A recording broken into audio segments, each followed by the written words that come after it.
దేవుని వాక్యం వినటం ద్వారా, నిన్న పామూరులో చెప్పాను, శరీరమునకు ఆరోగ్యం కలుగుతుంది. సామెతల గ్రంథము 4వ అధ్యాయంలో 20వ వచనం నుంచి కిందికి చూస్తే, దేవుని వాక్యాన్ని గైకొనటం ద్వారా శరీరానికి స్వస్థత కలుగుతుంది అని అక్కడ రాస్తుంది. సామెతల గ్రంథము 4వ అధ్యాయము 20వ వచనం. చాలు, అక్కడ ఏముంటుందో వాళ్ళు చూసుకుంటారు. ఏముంటుందో తెలుసు అక్కడ? నా కుమారుడా, నీ హృదయము పట్టుదలతో నా మాటల్ని పట్టుకొనుము, దొరికిన వారికి అవి జీవము, వారి సర్వ శరీరమునకు ఆరోగ్యము అన్నాడు. దేవుని మాటలు వినుట ద్వారా మనకు స్వస్థత, ఆరోగ్యము, జీవం కలుగుతుందని నేను చెప్పలా, సామెతల గ్రంథం 4వ అధ్యాయం 20వ వచనం నుంచి చెప్పింది. దేవుని మాటలు వినటం ద్వారా శరీరమునకు ఆరోగ్యం కలుగుతుందని స్పష్టంగా రాస్తుంది. మీరు దేవుని మాటలు వినటం, దేవుని వాక్యాన్ని ధ్యానించటం అనేది తరచుగా మీరు చేస్తూ ఉన్నప్పుడు మీ శరీరంలో ఆశ్చర్యకరమైన మార్పులు మీకు కలగటం అనేది మీరు చూస్తారు. నాకు తెలిసినటువంటి దైవజనుడు ఒక ఆయన ఉన్నాడు. దాదాపు 19 సంవత్సరాల వయసులో ఒక స్కూల్లో టీచ్ చేసేటువంటి టీచర్. అతను ఒక స్కూల్లో టీచర్గా వెళ్తూ ఉన్నాడు. చాలా సంవత్సరాల క్రితం జరిగినటువంటి యథార్థ సంఘటన ఇది. ఆయన ఒకరోజు పిల్లలకు పాఠాలు చెప్తున్నప్పుడు నోటి వెంట ముక్కుల వెంట రక్తం రావటం మొదలుపెట్టింది. నోటి వెంట ముక్కుల వెంట రక్తం పట్టడం మొదలుపెట్టింది. ఏదోలే వేడి వల్ల అనుకున్నాడు. మళ్ళా మరుసటి రోజు వెళ్ళి మళ్ళా పిల్లలకు పాఠాలు చెప్తున్నప్పుడు మళ్ళీ అంతే జరిగింది. నోటి వెంట ముక్కుల వెంట రక్తం రావటం జరిగింది. ఎందుకు ఇలా జరుగుతుందని ఆయన తల్లిదండ్రులు ఆయన్ని ఆసుపత్రికి తీసుకెళ్తే వాళ్ళు చూసి, మీ వాడికి 2 ఊపిరితిత్తులు చెడిపోయాయి, క్షయవ్యాధి వచ్చింది అని చెప్పారు. అప్పట్లో క్షయ అంటే ఇక లయం, క్షయవ్యాధి వచ్చినోడు ఇక బతకడు. క్షయ జబ్బు వచ్చింది, ఇది అంటు వ్యాధి. ఈ వ్యాధి వచ్చిన వాళ్ళు బతకరు.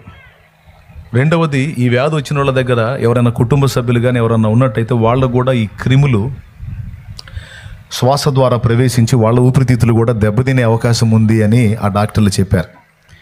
ఈ అబ్బాయి వయసు చిన్నదే కానీ ఊపిరితిత్తులు డ్యామేజ్ అయిపోయినాయి. క్షయ జబ్బు ఇతనికి స్టార్ట్ అయింది. ఇతని పళ్ళెం, చెంబు సపరేట్గా పెట్టి ఇతని గదిలోకి ఎవరు వెళ్ళొద్దు, ఆహారం పెట్టి ఆహారాన్ని నెట్టడమే మీరు, అతను ఆ గదిలోనే ఉండాలి. అతడు దగ్గినా ఉమ్మినా సమీపంలో ఉన్న వాళ్ళకి వచ్చేస్తుంది కాబట్టి అతనికి సలహాలు చెప్పారు. ఇట్లా వస్త్రం అడ్డం పెట్టుకొని దగ్గాలి నువ్వు అని అట్లా అతనికి చెప్పే సలహాలు చెప్పారు. కుటుంబానికి ఇచ్చే హెచ్చరికలు కుటుంబానికి ఇచ్చారు.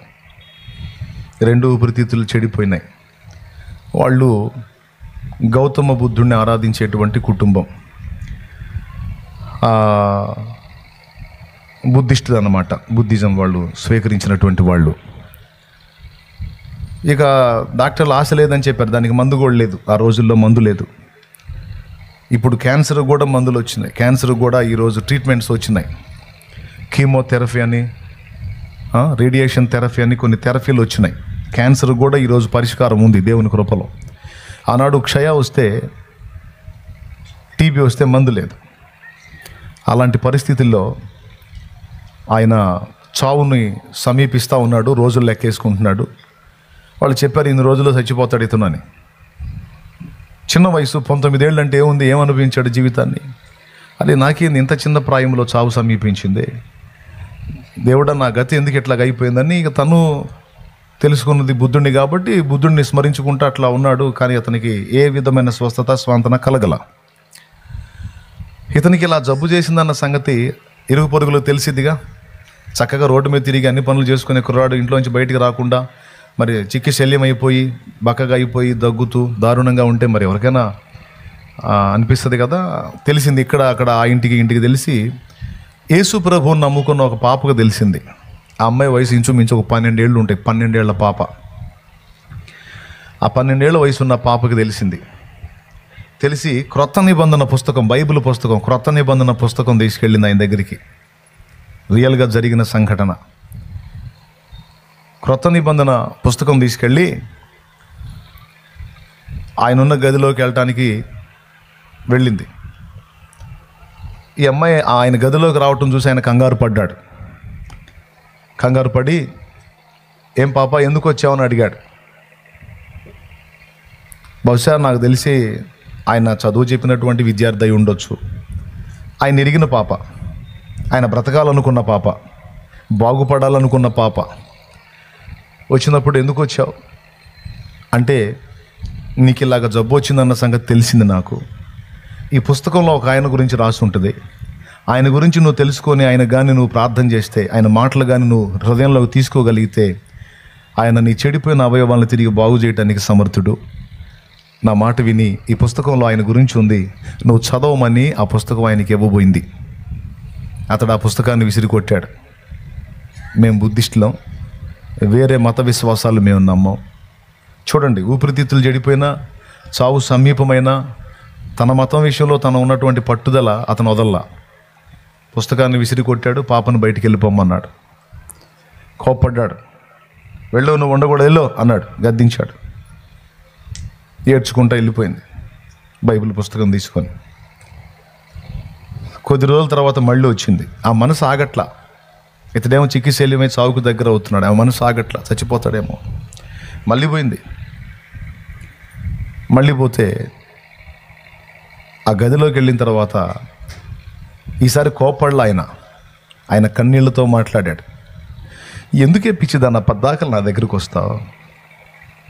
రాకూడదమ్మా నా దగ్గరికి. నా కుటుంబ సభ్యులే రావట్లేదు.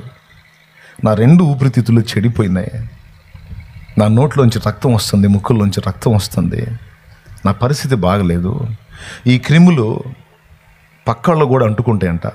వచ్చిన జబ్బేదో నాకు వచ్చింది, సస్తే నేనే సస్తానమ్మా. నా వల్ల ఎవరు ఎదుటోళ్ళు పాడు కాకూడదు, ఎదుటోళ్ళు నష్టపోకూడదు. నువ్వు చిన్నదానివే అమ్మా, నువ్వు చిన్నదానివి, చచ్చిపోతావమ్మా.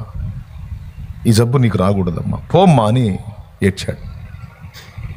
ఆయన ఏడుపు చూసి ఆమె ఏడ్చింది. ఈ జబ్బు నాకు రాదంటదా.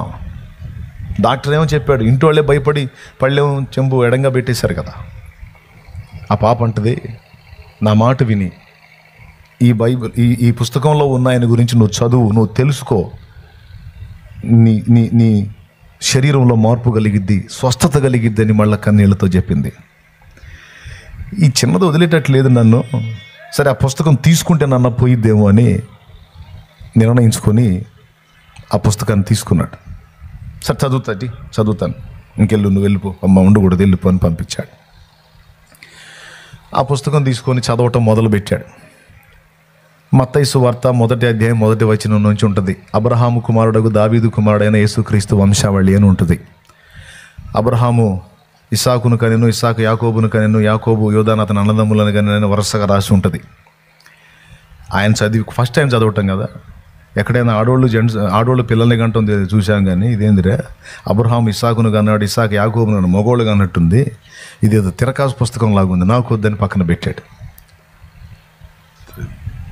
మొదలుపెట్టి 4 మొక్కలు చదివి ఇదేదో రివర్స్గా ఉంది, నాకు వద్దని పక్కన పెట్టాడు.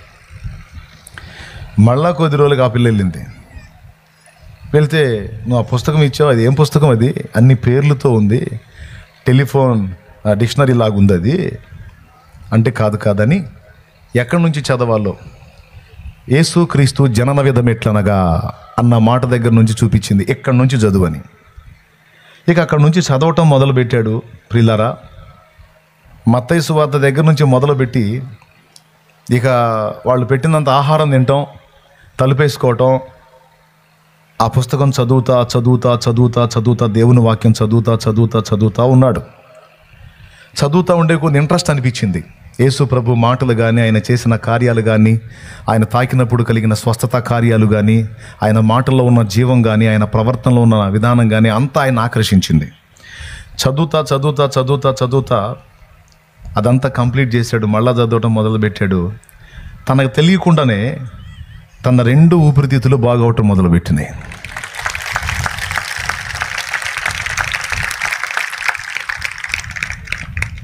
తన 2 ఊపిరితిత్తులు స్వస్థత పొందాయి.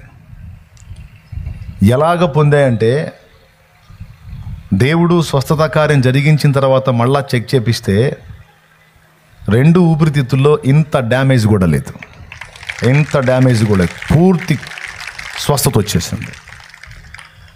దేవుని వాక్యం అబద్ధం కాదు. విశ్వసించిన వారికి అది జీవం, వారి సర్వ శరీరమునకు ఆరోగ్యం. ఇప్పుడు నేను చెప్పిన వ్యక్తి ఎవరో కాదు, దక్షిణ కొరియా దేశంలో దేవుని చేత బహుబలంగా వాడబడి దేవుని గొప్ప పరిచర్య జరిగించిన పాల్ యాంగి చో అనే దైవజనుడి జీవితంలో ఆయన సాక్ష్యంలో ఉన్నటువంటి విషయం ఇది. అంత పెద్ద ఆ పాత్రని 12 ఏళ్ల పాప పరిశుద్ధ బైబిల్ గ్రంథం ఇచ్చి క్రీస్తు కొరకు సంపాదించింది. ఆయన ఆ గ్రంథాన్ని చదవటం మొదలుపెట్టి దేవుని వాక్యం చేత స్వస్థత పొంది తన జీవిత కాలంలో దాదాపు 10 లక్షల మంది కంటే ఎక్కువ మంది ప్రజల్ని ప్రభు తట్టు తిప్పాడు ఆయన.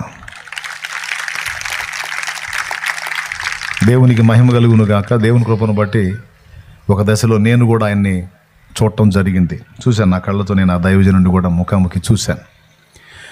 ఈ విషయాలు మీకు ఎందుకు చెప్తున్నానంటే దేవుని వాక్యం దాని యొక్క శక్తి మనం తెలుసుకొని ఉండాలి. చాలామంది పరిశుద్ధ గ్రంథాన్ని చేతిలో పెట్టుకొని ఉంటారు, సంఖలో పెట్టుకుంటారు, చేతిలో పట్టుకొని తిరుగుతూ ఉంటారు. కూటమైపోగానే ఇంటికి తీసుకెళ్ళి ఆ గూట్లో పడేస్తారు. చదువు వచ్చిన వాళ్ళు కూడా. చదువు రానోళ్ళు అంటే వాళ్ళకి చదువు లేదు కాబట్టి పాపం వాళ్ళు ఏం చేస్తారు, చదువు వస్తే వాళ్ళు చదువుతారు కూర్చొని, చదువు రాదు కాబట్టి వాళ్ళు ఆ పని చేస్తారు. కానీ చదువు వచ్చిన వాళ్ళు దాన్ని చదవటం ద్వారా చాలా ప్రయోజనాలు ఉన్నాయి. దేవుని వాక్యాన్ని చదవటం ద్వారా ఆ ప్రయోజనాల్లో మొట్టమొదటిది సర్వ శరీరమునకు ఆరోగ్యం కలిగిద్ది అని బైబిల్లో రాస్తుంది.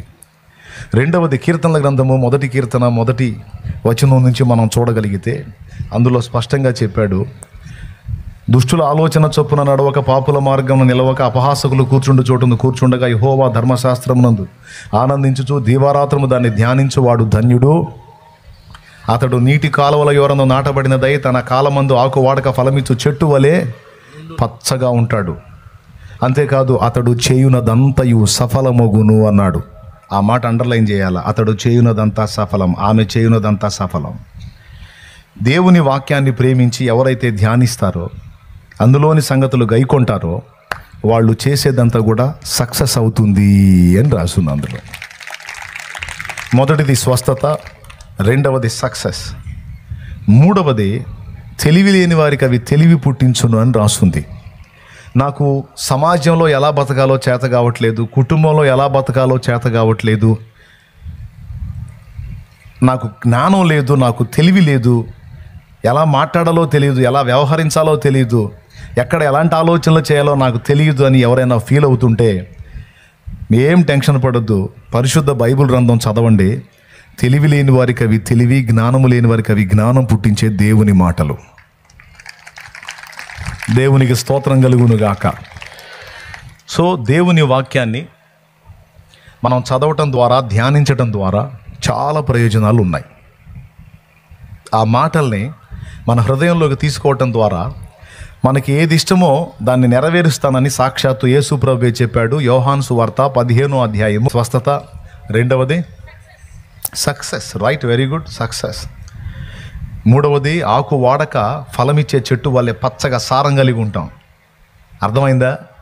నాలుగవది తెలివి లేని వారికి తెలివి, జ్ఞానము లేని వారికి జ్ఞానం పుట్టిస్తుంది దేవుని వాక్యం.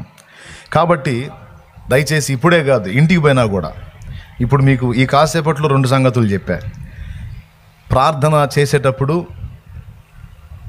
ఈ అయ్యా, చెయ్యయ్యా, చూడయ్యా, కాపాడయ్యా, కనికరించే కాదు, కాపాడినందుకు, చేసినందుకు, ఇచ్చినందుకు, జయం ఇచ్చినందుకు, స్వస్థపరిచినందుకు, నా కుమారుణ్ణి మార్చినందుకు, నా భర్తని మార్చినందుకు, నా పిల్లల్ని మార్చినందుకు, నా మీద ఉన్న అప్పుల భారాన్ని కొట్టివేసినందుకు, నా శరీరంలో ఉన్న రోగాన్ని తీసివేసినందుకు, నా బిడ్డ దేహంలో ఉన్న రోగాన్ని తీసివేసినందుకు. అది ఇది ఒకటి నేర్చుకున్నారు, మర్చిపోవద్దు. ఇదే గుర్తుపెట్టుకోండి. ఒకటి. రెండోది దేవుని వాక్యాన్ని జాగ్రత్తగా, ఇప్పుడే కాదు, కూర్చున్న కాసేపే కాదు, ఇంటికి వెళ్ళినా కూడా ఇవాళ ఆయన ఏం చెప్పాడు, ఇలా వాక్యం గురించి బాగా విషయం చెప్పాడు కాబట్టి నేను ఇక నుంచి వాక్యం చదువుతాను. చదువుకున్న వాళ్ళు బుద్ధి తెచ్చుకొని ఇక నుంచి రోజు వాక్యం చదువుకోండి. కొంతమంది చదువు ఎట్టుంటుందంటే మరీ దారుణం, బైబిల్ ఓపెన్ చేయరు, క్యాలెండర్లో వాగ్దానం చూసుకొని అమ్మయ్య ఈరోజు వాక్యం చదువుకున్నాను అనుకొని పోతారు. ఏం బతుకులో ఏమో నాకు అర్థం కాదు. క్యాలెండర్లో వాక్యం చూసి మురిసిపోతారు. కాసేపు కూర్చొని చదువు లేనోడికేమో న్యాయమే, మరి చదువు ఉన్నోడు క్యాలెండర్ వాక్యం చూసుకొని పోవటం సోమరితనం కాదు. కాస్త కూర్చొని నిరుపు నిదానంగా కాస్త నా తండ్రి వాళ్ళు ఏం మాట్లాడుతున్నాడో అని కాసేపు కూర్చొని, పుస్తకం ఉందిగా, చదువుకుంటే బాగుపడరు. ఎన్ని రకాల మేళ్ళు ఉన్నాయి. స్వస్థత పొందుతాడు, సక్సెస్ అవుతాడు, పచ్చగా వర్ధిల్లుతాడు, ఏది ఇష్టమో అది దేవుడు తీరుస్తాడు. అంతేకాదు జ్ఞానము తెలివి కూడా అభివృద్ధి చెందుతాయి. దేవునికి మహిమ.